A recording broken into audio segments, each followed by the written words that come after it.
Okay,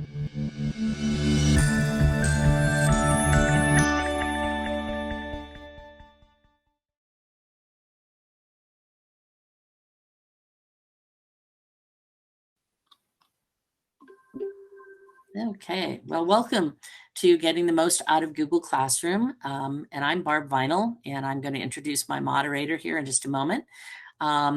This is also welcome to the NCBOLD, Beacons of Leader Development program. And we are very glad you're here to join in our session today.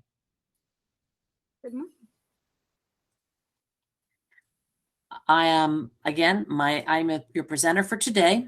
I'm Barb Vinal, and I am a digital learning coordinator for the Northwest area of Wake County Public Schools. I oversee 23 schools with a colleague. I also want to welcome my moderator, Juliette Kuhn, who is another digital learning coordinator. She oversees the central area of Wake County Public Schools with a colleague as well. And she has graciously offered to join today so that she can moderate the chat and continue to drop links in the chat for you. So feel free to reach out to either of us. You see our work email addresses there and our Twitter handles. And of course, you already have my personal email as well, because I sent an earlier email to you. So to get started, which one of these images best represents you today? And why? Now you can drop the number and why in the chat, or you can just unmute yourself and tell us.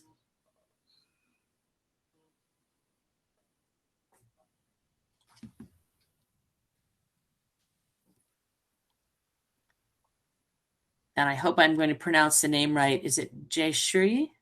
That is correct. Oh, good. I'm so glad I got it right. Jayshri, why 5? Are you just a happy dog today? I just came from my fitness class, so I feel very energized. Oh, wonderful, wonderful. I need to do some exercising today as well.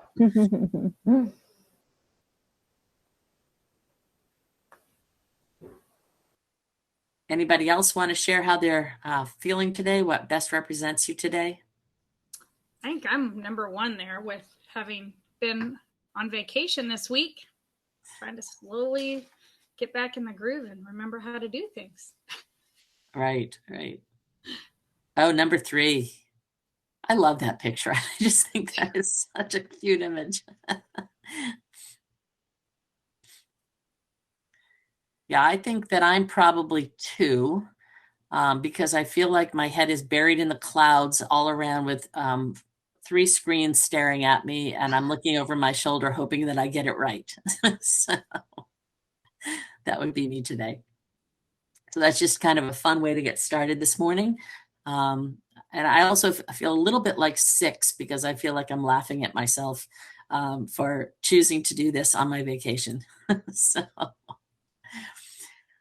So today we are going to be going through multiple topics, and I will be sharing a lot of different things. I'm looking at what you have shared in the pre-survey, and I see a lot of tell me more, and I like tell me more. I'm not going to assume anything other than I'm hoping that you have a little bit of a basis in using Google Classroom. But if you've never used it before, I'm kind of jumping to the next level. So again, if you have a question, don't hesitate to stop and ask the question either in the chat or by unmuting and asking your question. I'm not going to necessarily go in the order of the slides. I'm going to actually go into a classroom and kind of walk through things there because there's so much to cover. But each of these links here, these are actual links to slides in the slide deck. And if you weren't aware of this, you can actually create a bookmark, which allows you to jump. Let me come back. Which allows you to jump to where that is in your slide deck. It gives you the option of that. So These are quick lists for you. You can take the presentation slides, feel free to copy them, feel free to share them, use them in any way you need to. These are all Creative Commons. They are licensed that way, so you can use whatever you'd like. Present the exact same thing to a colleague, that's perfectly fine. So Barb, where would these slides be available? So those, Julia maybe can drop that link for you again. Yep. And the bit.ly link is right down at the bottom of all of the slides as well. Oh, okay. I see it on the chat. Okay, thank you. Perfect. Thanks for asking the question. So today our session goal comes from the Digital Teaching and Learning Standards, the learning competencies for classroom teachers. If you're not familiar with these, they are linked right here. You can go right to them. And we will be really working deeply in Google Classroom for some of the finer points. If you have questions about some more basic points, I know there'll be time. I'm pretty sure there'll be time at the end. So if you want to jot those down or put those in the chat, we will get back to those questions. And of course, you have filled out the pre-session survey, which I appreciate. And I am now going to move out of the presentation a bit because I want to move over to a classroom. So I have created an NCBOLD classroom, and these are in my personal account, so I don't have really any students in here particularly. I have a little bit in here, but I just wanted to walk you through a couple of finer points. So the first thing I want to share is settings. There are two different ways to have settings, and your overall settings for your Google Classroom are found in the main menu up here. And the reason I point you to this is because there are some pieces you may have overlooked or not realized, but the first settings are all the way down to the bottom on this main menu. This is where you can come in and change your notifications. But more than that, this place is where if you are a co-teacher or you are in a class that you maybe are a student in, but you don't want to get notifications, you're just a student for purposes of being able to look and see what's going on. And you get all those emails that pop up into your email account. You can't figure out how to get rid of them. You just want them to go away. So here is the basic for all of your classes.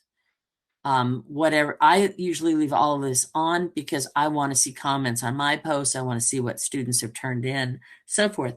But this is where you can change by class. So it's class notifications. So in this one, I might decide I don't want to get notifications from this 21st century music learning community. So I'm going to turn off all notifications for just that class.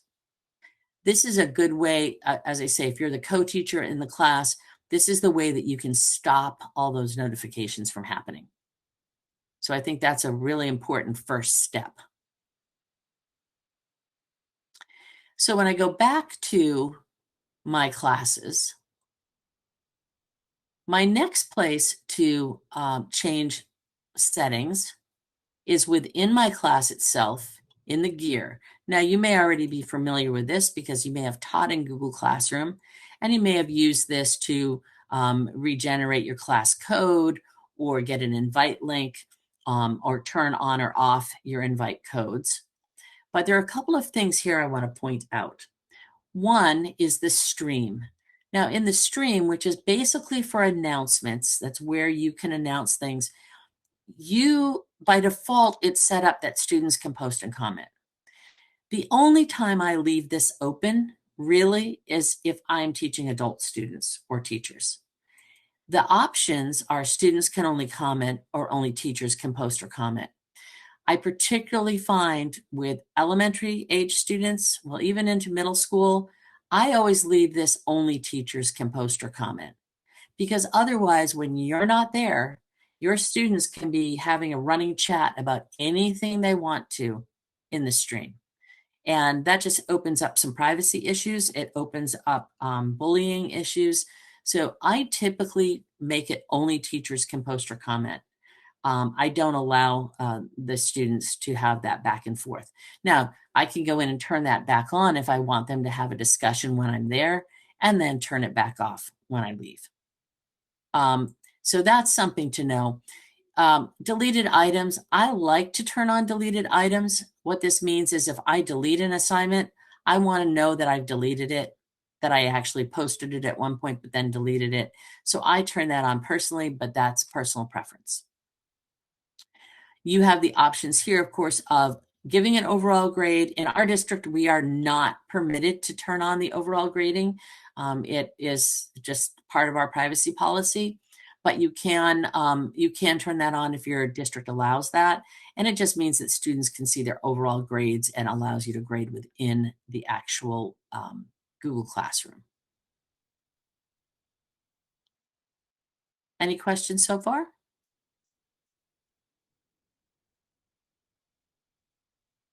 Okay.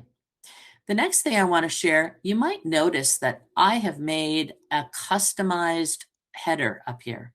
Some people like to use their Bitmoji classroom for the header. I chose to use the NCBOLD image here. But the way you do this is you upload a photo. Now, there's an important thing to know. There's a particular size, and it's I think it's 1600 by, I have to get down to it because I can't remember the numbers, 1600 by 400 pixels.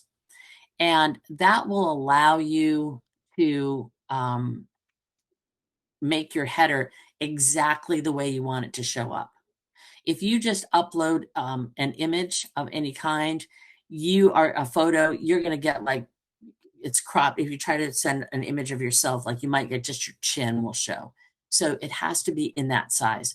You can size that by using Google Drawings and creating a template, and you can just drop your image in there and do it that way. There are multiple ways to do that.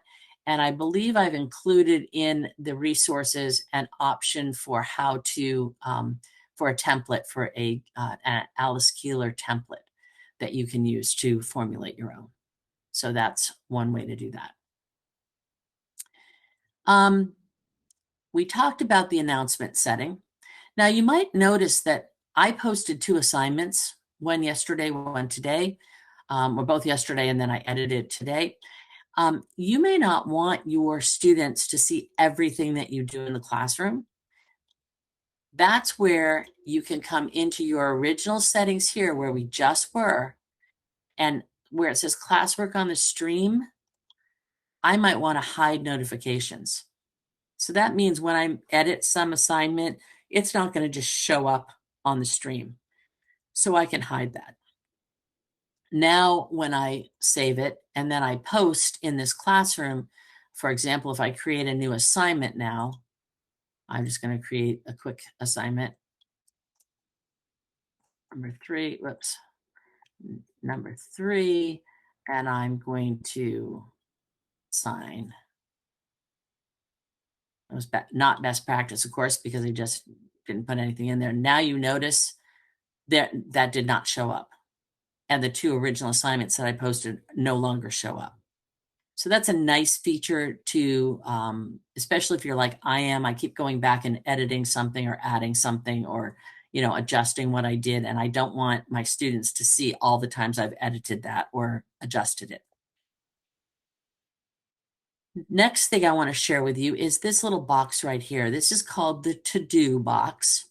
And what this allows you to see is what's coming up and what's due. Your students see this as well. And later on, I'm going to show you what it looks like on the student side. Yeah, absolutely, Juliet, it does keep things from not cluttering up your stream. But this allows you to jump in to view all, and it'll show everything that's in progress. Now, I have 2 with no due dates, and I have 1 with a due date. If you put due dates on everything, they all show up in work in progress. This will show you what students have turned it in, how many it's been assigned to, and whether you've graded it or not. So it's a quick way to see what you have. Now you notice it shows me NCBOLD up here with an arrow. If I click on it, I can actually see all my classes at one time, or I can jump to another class. This is very, very helpful for when you're handling multiple sections and you don't want to keep jumping around to see who's turned something in, whether you've graded it or not. It's a great way to track that. Now, some teachers like to come to the three dots here and mark it as reviewed when everybody has done their work and turned it in and it's all been graded. They like to move it to mark as reviewed. That's certainly a personal preference. The problem with moving it to marked as reviewed is that when you look at the to review and it looks like the work in progress, that assignment won't show.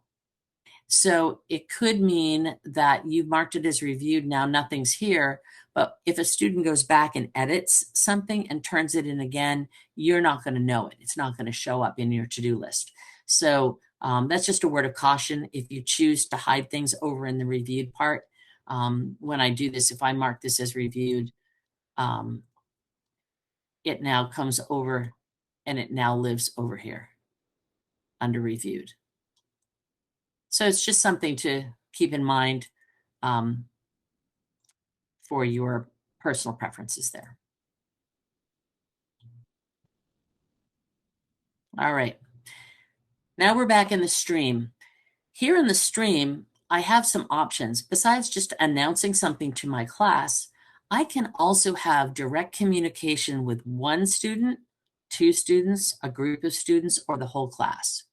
So maybe I want to have a conversation with the student because I've looked at their work and I'm concerned about something that I've seen. Or maybe I just want to give them some kudos for doing a great job. I can come in here and instead of choosing all students, now I don't have, this is not a good example because I don't have students in this class. So let me jump to a different class. I think this one has students in it. Yes, this one has students in it. So let's say I would like to come in here and I don't want all these students to get my message. I'm going to click the box off and I'm going to come over here to Sadie and I'm going to give just Sadie. See, it says one student. I'm going to say, thank you for doing such great work.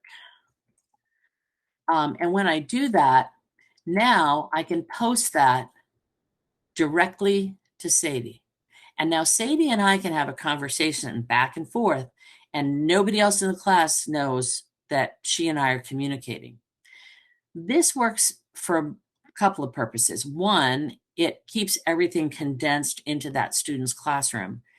But two, it also gives you the ability to have a chat feature, but it's tracked. And now when that parent comes to you or guardian comes to you and says, you know, you've never spoken to me. My Sadie has done her work and you've never given her any feedback and you haven't told her that she needed to work on that. I can come back to the classroom. I can screenshot this and show that, yes, I did. I reached out to Sadie on these occasions and now you can see what's there. So that's just a helpful way to give you some backup as well. Okay. I'll just stay right in this classroom for the moment. Any questions so far? Barb? Yes. It doesn't show the student's name. It just says one student. So correct. Unless you click on the student, it says, and it'll give the student's name. Great. Okay. Barb, I had another question. Yes. When you went into Stream and you put hide edits, if you're still editing the assignment, do you have to go back to that stream to undo that hide edits once you're once it's finalized, or do you always leave it at hide edits? I always leave it at hide edits personally, but again, that's a personal preference. Now, you may want your students to know anytime you've posted anything in classwork, and so you may want to leave those notifications on. That's entirely up to you. But because as I say, I'm one who goes back and does and redoes and corrects and tweaks things. I don't necessarily want them to see every single time I've gone in and done something. So that's when something's been assigned, they will see what's coming up and they know to go check their classwork. But again, it's personal preference. That makes sense? It does. I'm just wondering if you added like another question or another part to the assignment, like shouldn't the student know about it? Like Yeah, typically in my workflow, I would announce. I would just go type in, I have added something to the assignment for today. Please be sure to check your classwork. Okay. That's how I would handle it. But again, it's entirely up to how many students you have, how many classes you have, and the way you're the most comfortable working. Okay. Thank you. Sure. Great. Let's see. Back to, I'm trying to see what the easiest is here. I'm going to go ahead and work on this classroom.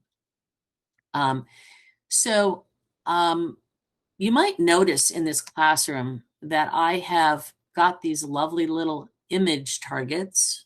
I like to call them that. We know them as emojis.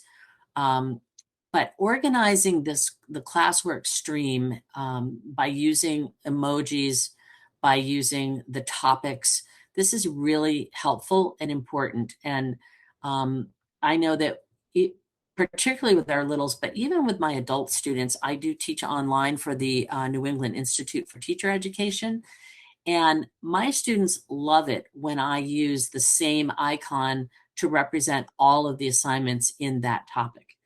And it helps them, like the module 1 will all have the same icon. It just helps them to identify that they're working on the right week or the right module. So I highly recommend you use this for a couple of reasons. One, it really draws your eye to that particular thing. Two, if you have English language learners or you have students that are not reading comfortably yet, you can use words you might want them to learn, but you help them with that visual image. So, for example, in my Google Drive, I use a red flag for every presentation that I create. And yes, thank you, Juliet, for saying that. I'm going to just show you very quickly the emoji keyboard that I use. Up here in the toolbar in the extensions, you see this little icon. Thanks for those additional things. And this is Emoji One by Joy Pixels. I just happen to like this particular one. And this works just like the emojis on your phone. So let's say I want an apple. It will give me anything that it thinks is an apple. And once I copy that, once I click on it, it copies it automatically. And then I can come in here and anywhere I can place text, I can just paste that emoji right in there. I can paste it in the instructions. I can paste it in any Google Doc that accepts text. Anywhere you can accept text, you can most always put these. Now, this is an extension, and I believe that I included that in the resources at the end. And yeah, I love that extension. So Juliet's even using it in the chat right now. So you can use that, as I say, anywhere. The way to get it installed is to go to the Chrome Web Store and install it, or we can certainly drop the link directly for you. Matter of fact, I'll just come over here, and unless you have the link handy, Juliet. I got it. I don't. It seems like you're moving faster than I am. You're still on vacation, my friend.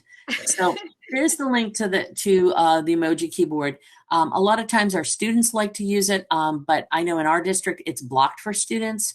They don't have the ability to use it because they love to get inappropriate with things like that. So we have to be their mommies and daddies, and we have to ask them not to use it. So double check what your district allows, but at least as a teacher, it could really be helpful to you. All right, so, oh, and I forgot one more thing while we were in the stream, and I'm going to come back to that for a moment. I'm sorry to jump around so much. But this little double-sided arrow here is a way to reuse your posts.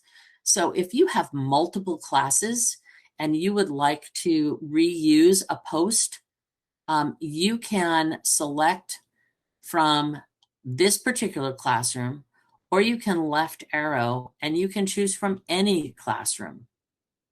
So for example, because I have 23 Google Classrooms from the schools that I oversee, I will grab an announcement from one class and I will post it up to 21 classes at a time. You can only go 21 classes. I don't know why, but that's the limit at the moment.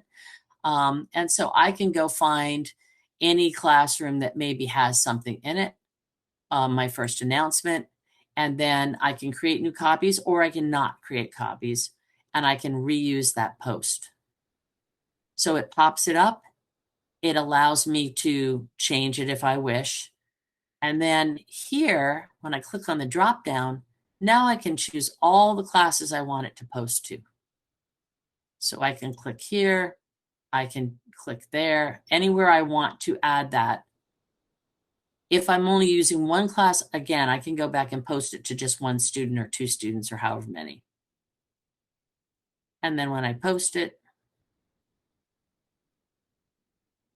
some of my students in this classroom who I've not seen since 2019 are going to be, why am I getting this? But there's the reposted announcement. All right. So, and in a similar manner, you may or may not know that you can reuse assignments as well in a similar way. So under create, you can reuse a post here. And what the post is actually any of the above things: materials, questions, quiz assignments, and assignments. And I can reuse again by going to any class that I'm a teacher in and reusing it. This is a great feature if you have a team, grade level team or PLT. You can create a classroom that has your materials all in it, that all of you are teachers on, and then you can reuse from that classroom into your classroom. So let's say your colleague created just a great assignment that you want to give to your students. You have that teacher create it in your PLT classroom, and then you can pull it over into your individual classroom when you need it. So that's just a good way to utilize that reuse post.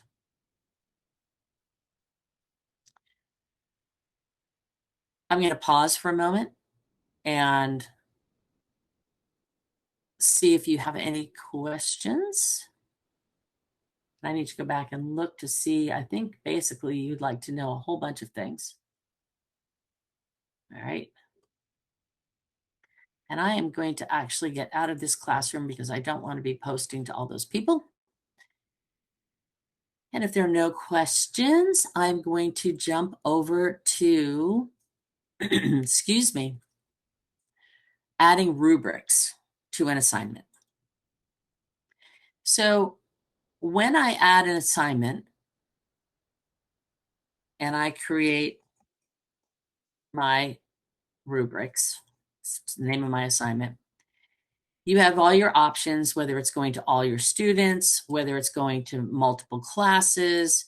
I will caution you, if you've not used this feature, if you add a document, whatever document that may be. I hope I'm going to find something quickly here. I think I have too much in my drive. Oh, okay, we'll just use this one. When you add this document, it defaults to students can view the file. That's the default, which means all they're going to do is get it, read it, and they're done.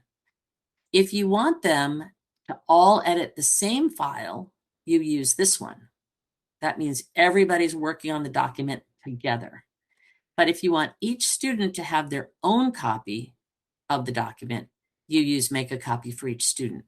You can only do this when you first create it. You can't do it once you have scheduled it to post. You can't go back and change it. You would have to recreate the assignment. Okay.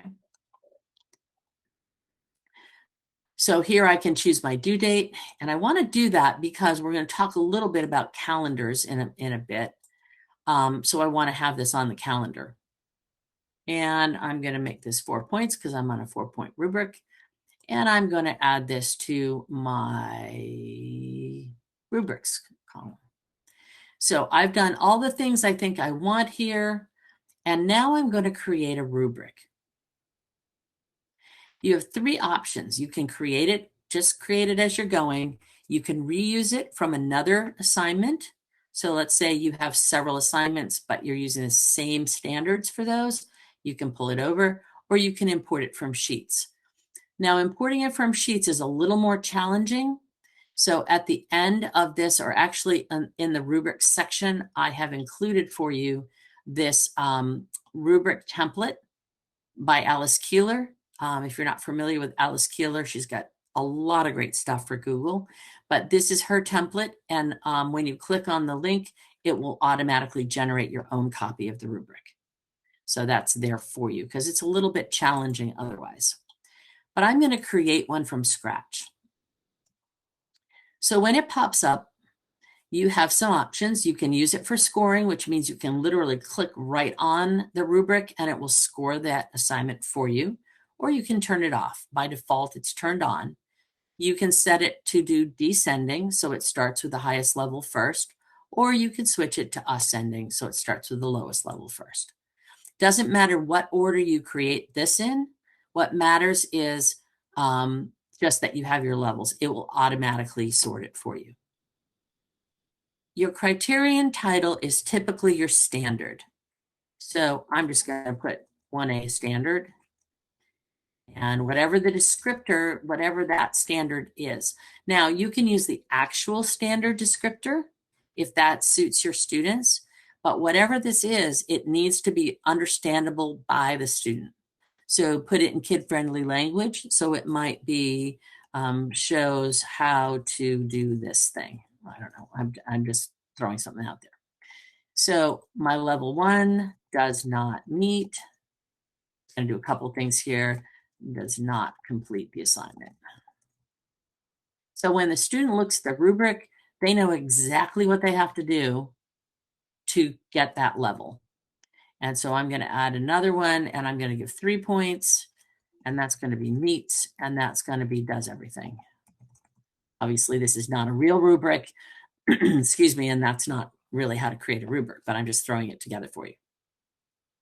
Now, let's say this assignment meets more than one standard. You can add another criterion and add a second standard. So that's an option for you. So I am going to just delete this criterion, and you can duplicate this. So you can also, under the 3 dots, you can duplicate it, and you can then change what's in the description of each thing. So I'm going to save that. And now you see my rubric exists. I'm going to assign it.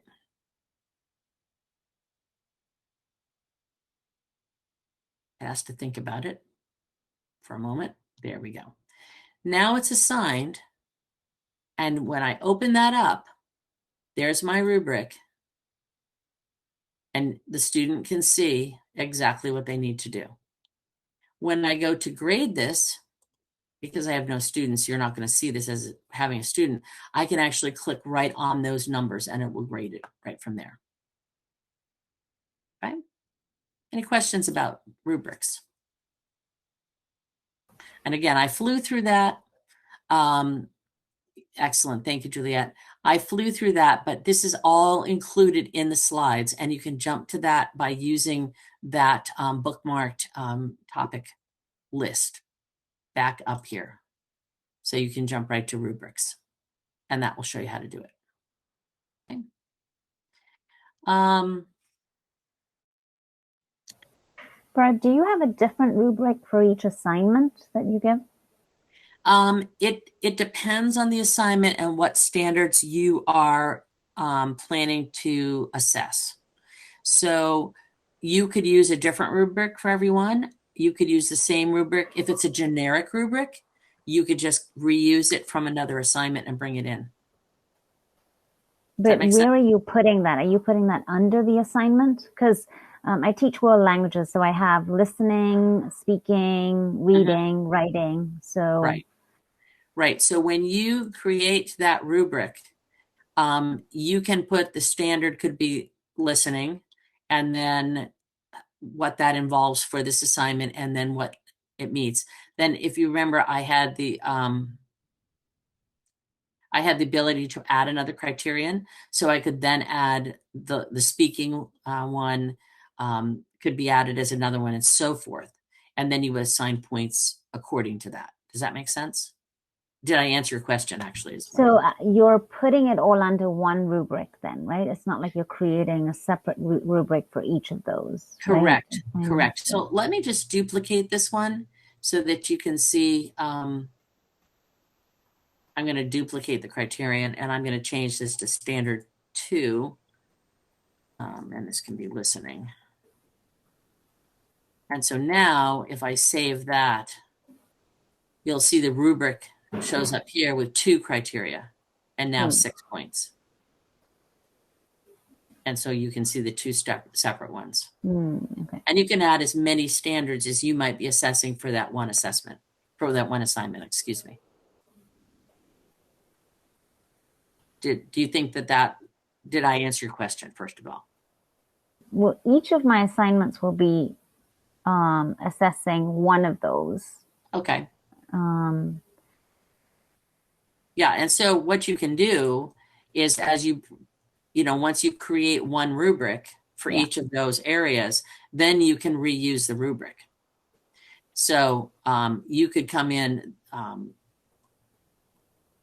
there's a little more well done rubric there, but you could create as you create your next assignment, I'm going to edit this one and pull in, I'm going to reuse the rubric. And then I can go find a rubric that I want to reuse. And so now this one has that same rubric from the first assignment. So you can so once you've created, for example, you have that standard with the rubric built out, then you can just reuse it for multiple assignments. Okay. And I kind of always say that the easiest way for me to do this is to actually take a piece of paper and map it out and say, or however works for you, for your style, but I have this rubric for this standard, and you can keep those rubrics, they're stored anyway, but you can also take that and save it. I'll come back into the assignment in the rubric, and it gives you the option to export it to sheets. So you can actually have a whole folder in your Google Drive that says rubrics, and you can export this to sheets, and then you can always import from sheets if that's an easier way for you to do it. One of the things about Google is that they love to make sure everybody has access the way it works for them, but sometimes that can be confusing because the way I want to do it might not be the way you want to do it, and then I can get tangled in, well, what's the easiest way? Okay, thank you. Sure. And as you go back to work on that, there are some links out to where you can get more help on these things. Google Classroom, Google Help will be very helpful for you as well. Or you could reach out to me. I'd be happy to do my best to walk you through it. Okay. All right. So next, are we at a place where we feel like we need to take a breather or a break, or do you want me to plug right ahead?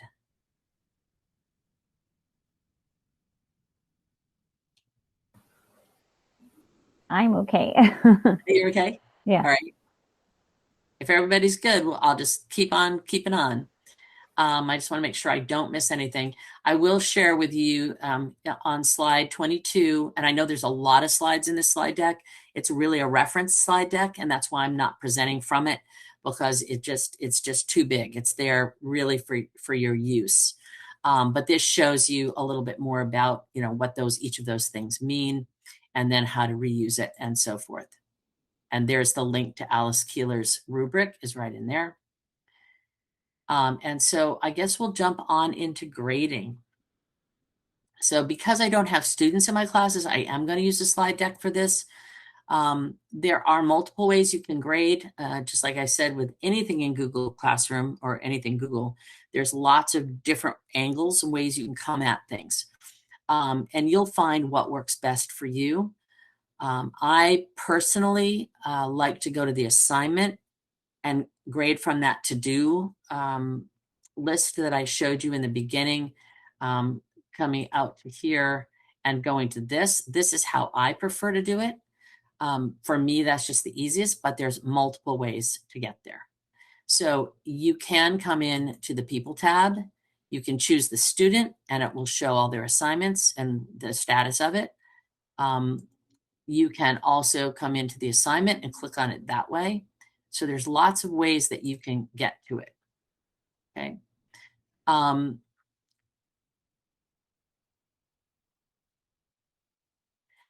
In order to see all the students' work in one place, as I said, you can go to the People tab and click on that. And again, I apologize, I don't have any students in any of my classes that I can show you anything. So I thought I'd go with this, and it's pretty straightforward. And this just shows you kind of the status of what all their work is. Private comments, you may be very well aware of the fact that you can add a private comment, but you may not know that you can use the comment bank. So there's actually a comment bank that allows you to save things that you always use, and then you can customize it for that student. So if you have students that continually make a verb tense error, let's say in world language, and they're always making that same verb tense language problem, you could copy this, you need to correct this by da da da da, and then you can keep that in your comment bank and just copy paste it in, and then just customize it for the student, so you give them appropriate feedback for them.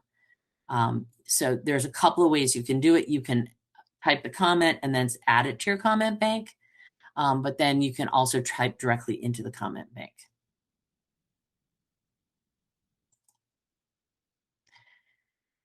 You also have the ability to export your grades out to sheets.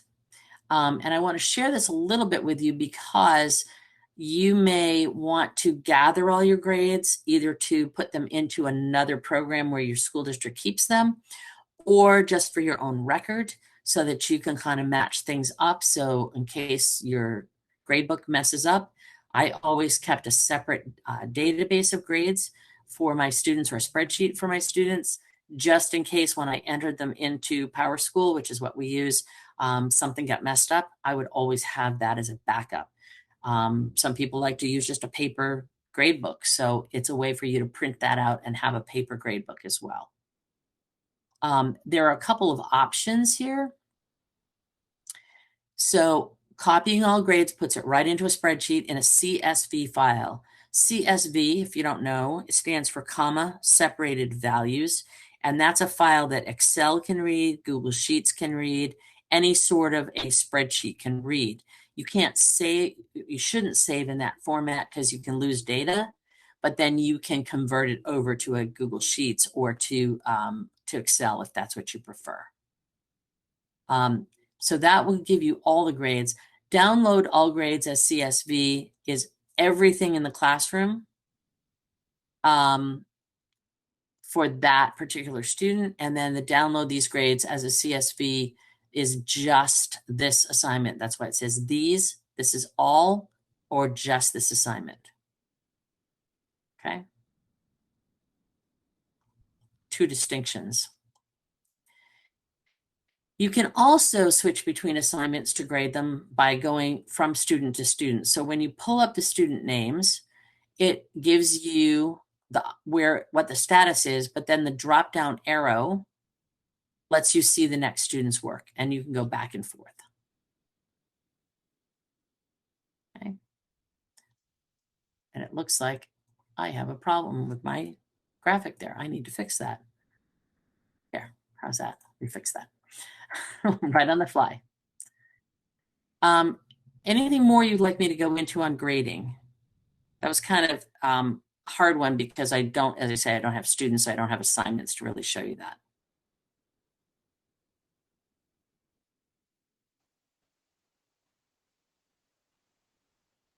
And there's nothing in the chat. Okay. Then I'll move on to some feedback. So as you're grading and providing feedback, I mentioned the comment bank. This just shows you how you can do it. You can add directly to the comment bank, or you can use this little symbol right here, and that allows you to add as well. And giving feedback, classwork, view the assignment, click the student name. This is the my preferred way to look at student work. Next to student work, you also have the copy of the assignment right next to it. So if you can't remember what the actual assignment was, you can flip over to the instructions. It'll be under this blue tab on this side here, or whatever your theme color is will be there. And then students listed down the side. One thing to keep in mind is as you're grading work and you're returning work, that once the student, when you look in the people view, you'll see the student and you'll see all of their assignments, and if they have attachments, and when the due date was, if they've turned it in, what their grade was, and so forth. And then you can also filter it by those things as well. I'm going to go into full mode. I'm sorry, it's probably hard to see that. So here you can filter it by student. You can filter it by turned in, returned with the grade, or missing. So if you just want a quick snapshot of what that student's doing. But realize that when a student turns in something to you, when it says turned in, that means that student no longer has editing rights to that assignment. They have turned it to you, and you are now the editor of that. They only have view rights once they've turned it in. So when you start getting those emails that says, they'll say they're requesting access to the document that they turned in, and you're like, well, why are they requesting access? It's their document. Well, yes, the document lives in their Google Drive, but when they've turned it into you, they've given you only you editing rights. So in order for them to have editing rights, you have to return it to them. You don't have to grade it. You can just return it so they can edit it more, or they can click the unsubmit button and then they can get it back so they can edit it. Now, for some people, they feel this is a problem because they feel like, well, they've turned it in. I don't want them to do anything more on it, but they can unsubmit and still edit. So that becomes a digital citizenship discussion where you might say to your students, once you've turned your work in, I expect you to leave it turned in and not unsubmit it and work on it again unless you've asked me. So with our littles, they typically don't figure that out very quickly anyway, but with particularly older students, they often will try to skirt around it. So you do have history, so you can always find out what history's happened on the document. But also, I'm the kind of teacher that unless it's a hard and fast state exam or something like that, I basically set it up so that if they need to edit it or want to make it better, unsubmit, go back and work on it some more, and then submit it for a better grade if you wish to do that. But that's just my personal preference and how I do business. And this is a little more about the return part of that. And we did talk already about the people tab. So I'm not sure we need to spend much time there. These are just some of the things that can happen in the people tab. If your district uses Gmail as your organization email, you can email others from there. If they do not, that feature does not work. You can change ownership of a classroom. So if you have let me get to a classroom that I think I might have another teacher in. I'm not sure. Yes. So I have another teacher here. So if you look here, I can leave the class and leave this over to this teacher. But it's very important that if you are leaving your position, leaving your school, whatever, you make sure somebody else is on as a teacher in here, that you're not the only one. So you may want to add an administrator to your classroom so that they can come and look in on your classroom at any time. Some people are comfortable with that. Some people are not comfortable with that. But it's always good to have one other person available in case something happens and they need to take over your class.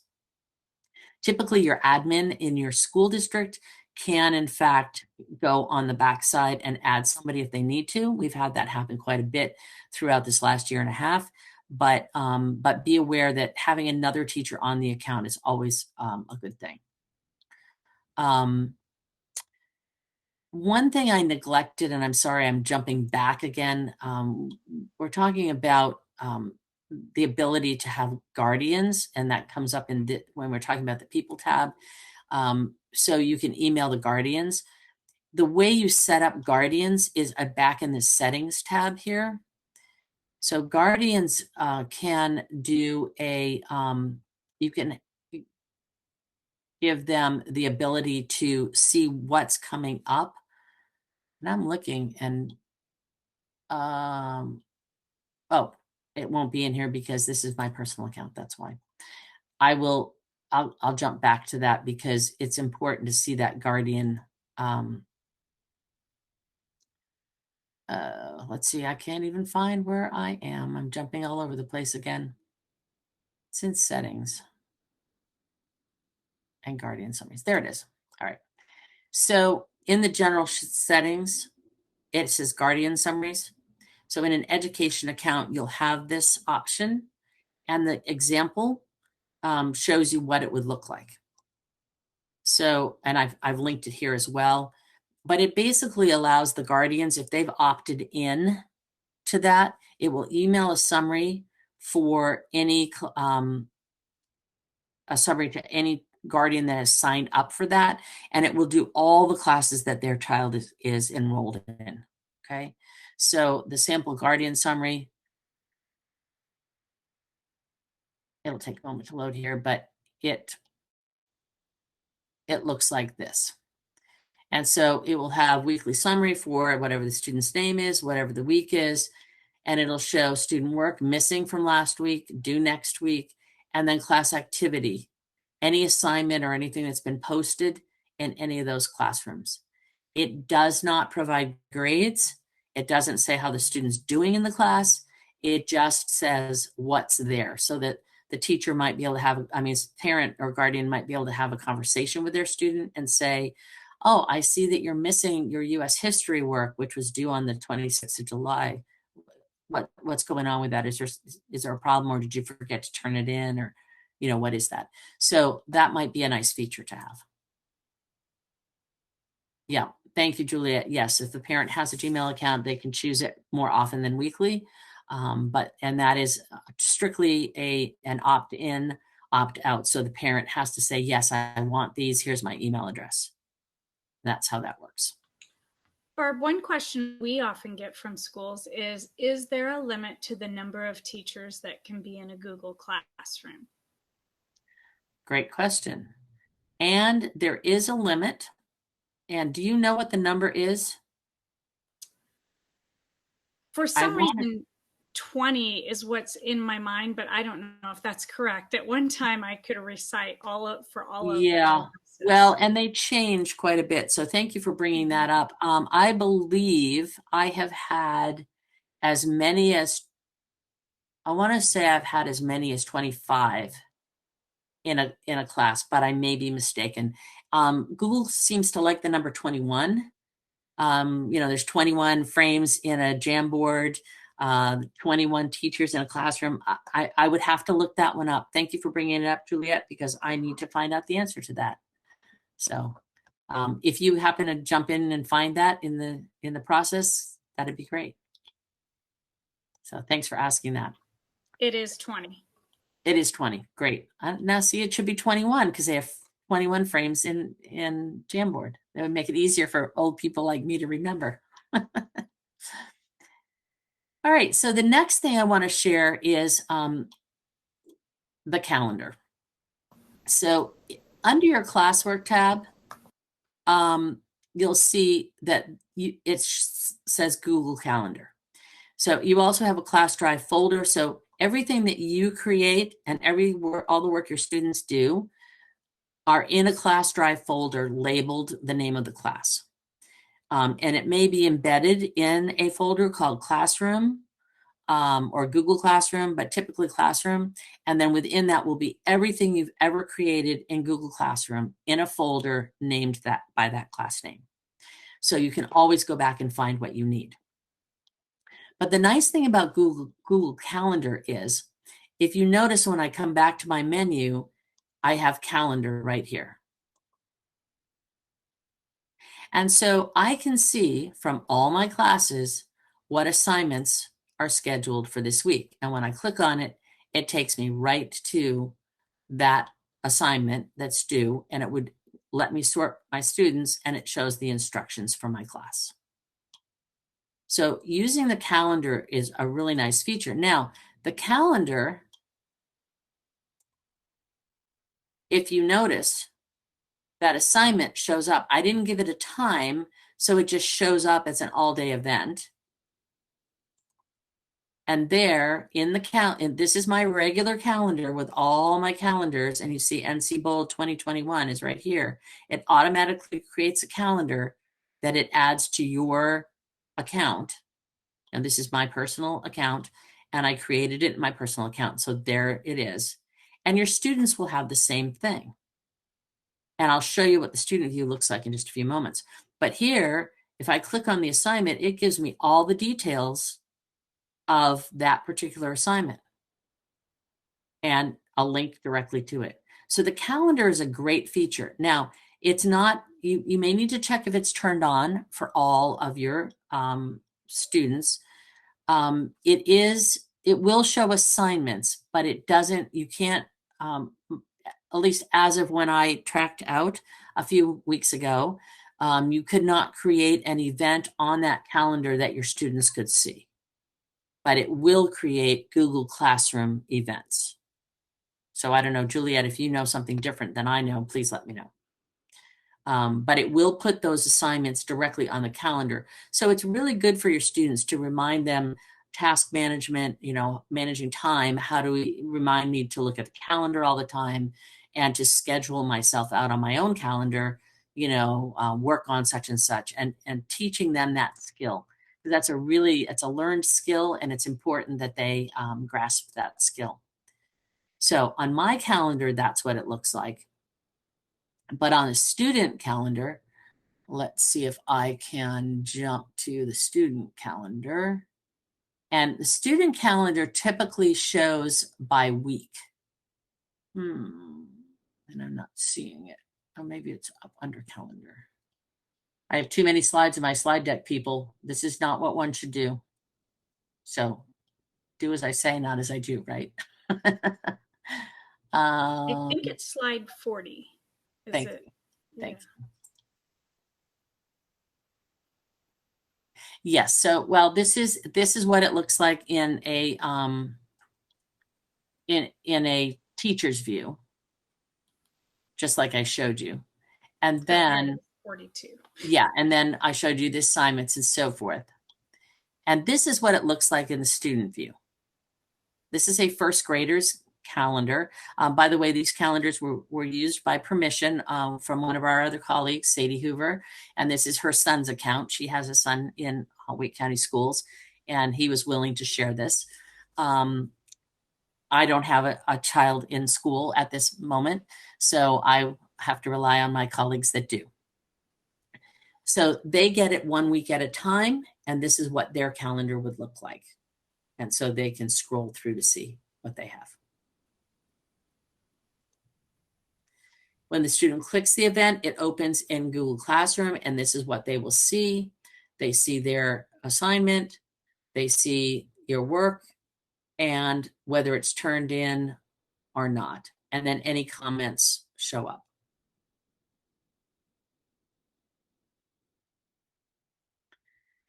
So the student view does look like this, and here's a customized header that we talked about, and it shows that this student has something due tomorrow and due today and something due tomorrow, and all the message from the teacher. And you can see, of course, there's no grading here because this is a student view. One of the things that I feel that Google Classroom is lacking is the ability to look at student view from the teacher's perspective. But if the student clicks on view your work, it shows everything just like we saw on the grading side. It has the link to the Google Meet that's attached to this Google Classroom. There's their calendar and their class drive folder, just like ours. If they click on include materials, this will show all of the materials. You notice the icon is that little materials icon, so it's not an assignment, but it's something that they need for reference. And here is the assignment with the due dates. And as you can see, this teacher likes to use a lot of emojis, a lot of them. But her students love it, so there's that.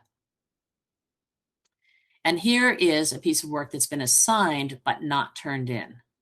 So this is what the student sees. Click turn in, and then that will submit the assignment. And then this is what the unsubmit button looks like.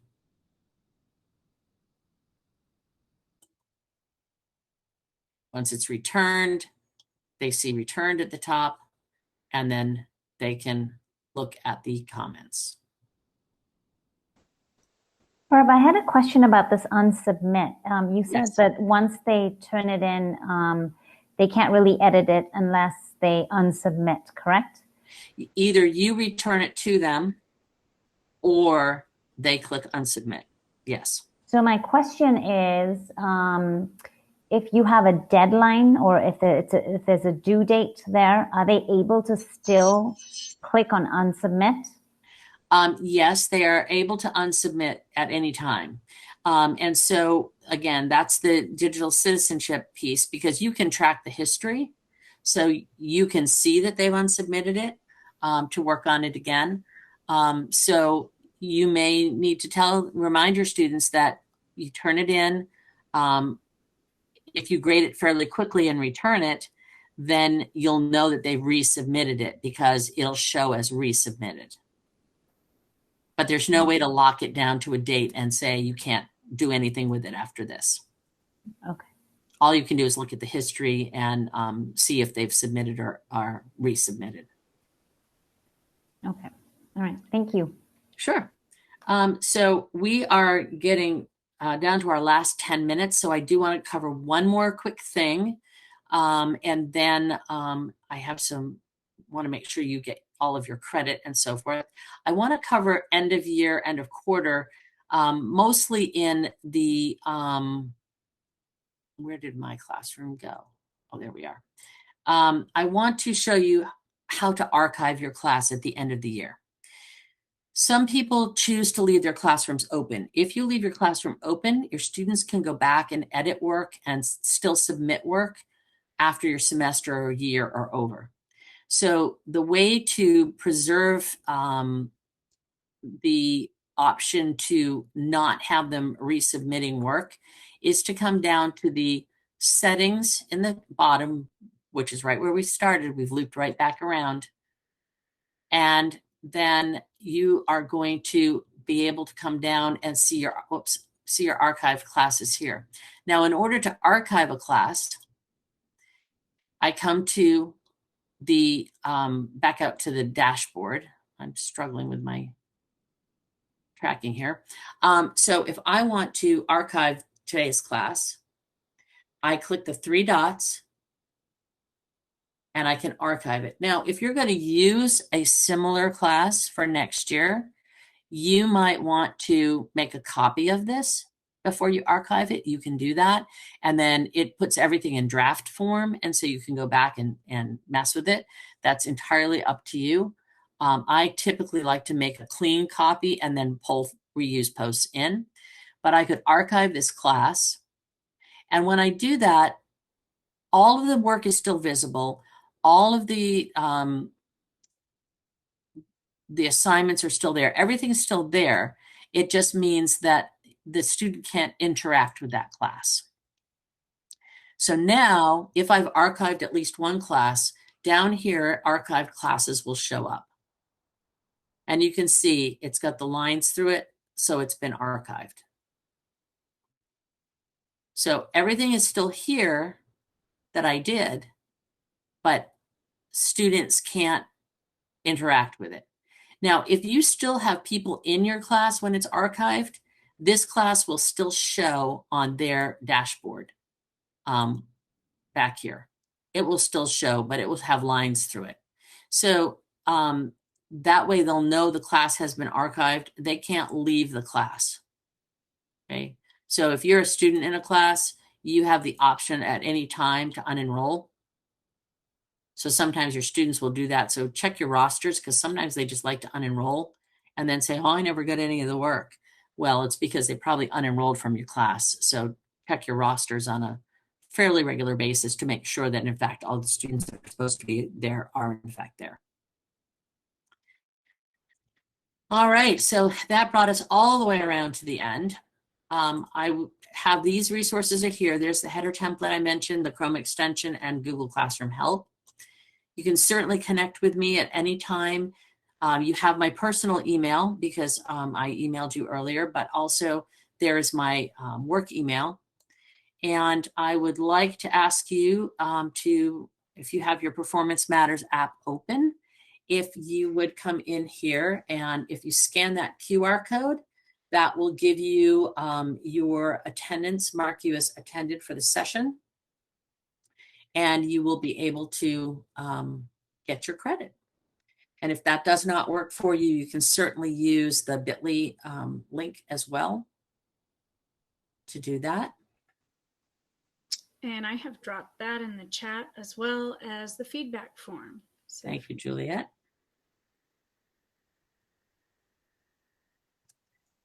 And then if you would take a moment to fill out the feedback form, I would greatly appreciate it.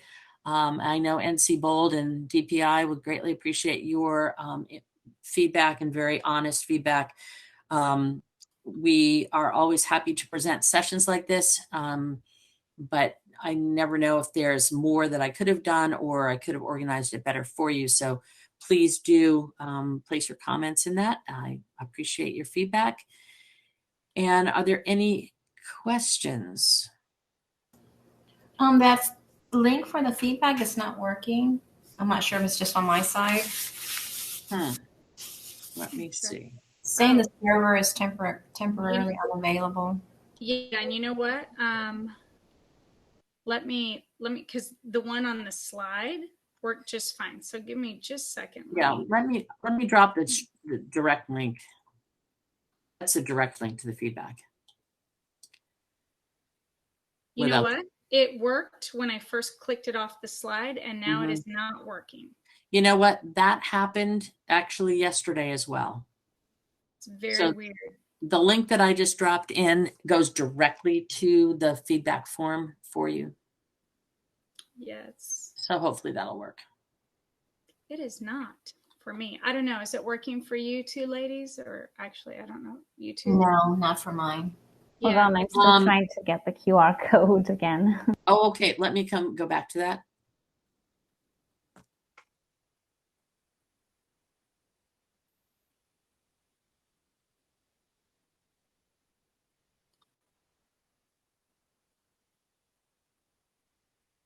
Yeah, I don't know why the feedback form isn't working. I'm not even kidding. Like right as after I put this in, it worked. And now neither of those links seems to be working for me. I wonder if It's a DNS Because failure. I was wondering if maybe because you've already been there once, It's not working for me. I just clicked on it. It says service unavailable. Yep. Well, you know what? It might be right at the moment. There's too many people trying to access it because it's at the end of this third session, and so I would say give it a try again, maybe in a little bit. Were you both able to get your attendance done? Yes, ma'am. I was. Yeah, I just scanned the QR code. That's what you're talking about? Perfect. Yes. I just want to make sure you both got that. Excellent. Because yesterday, all my attendance things were a problem. So she fixed the codes for today. So that's great. Where would we see those credits? Like, so that will show up in your, transcript area in, Power School? in Nieces. Oh, okay. And if you have any difficulty with that at all, you can reach out to DPI through Nieces.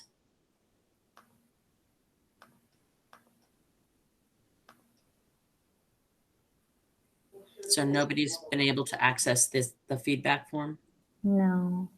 I'm going to try again.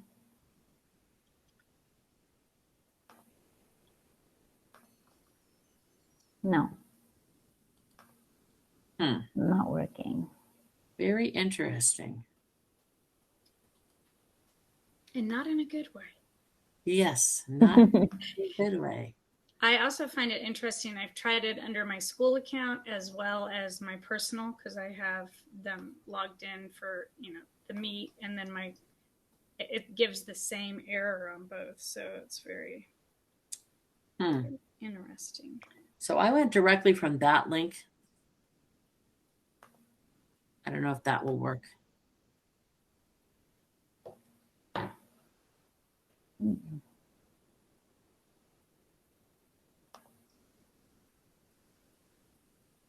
I wonder if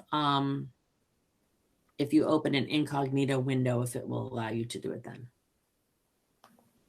That's a good idea. I tried that. I copied and pasted it, and it's still not. Yes. Well, I would say that probably if you just hang on to that link, if you both have the slide decks, you can maybe try it later. I don't know. Okay, I will. Thank you so much. Okay, you're welcome. Thank you both for spending so much time with us. And thank you, Juliet, for moderating. Greatly appreciated.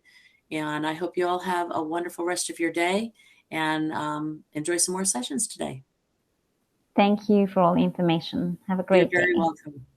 Have a great day. Bye-bye. Bye. I'm going to stop the recording now.